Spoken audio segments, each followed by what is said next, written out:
Председателот на Алтернатива Африм Гаши е дефинитивно новиот председател на Собранието. Председателот на Демократско движење Изет Меджити ќе биде вице-премиер, а истовремено и министер за животна средина. Неговата партија ќе има и двајца заменици министри во транспорт и врски и во МВР. И покрај тоа што размислуваше да остане на градоначалничката позиција, Арбен Таравари сепак одлучил да го предводи Министерството за здравство. Коалицијата Вреди ќе го добие Министерството за социјална политика, демографија и млади, економија и труд, секторот евроинтеграција и Министерството без ресор задолжено за добро владење и транспарентност.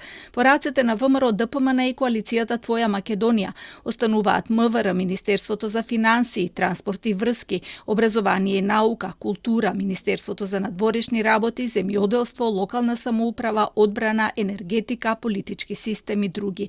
И преговорите со знам финишираат. Тие ќе добијат две министерства, Министерството за правда и новото Министерство за администрација. Се очекува разговорите да завршат овие денови и да биде потврдена новата влада.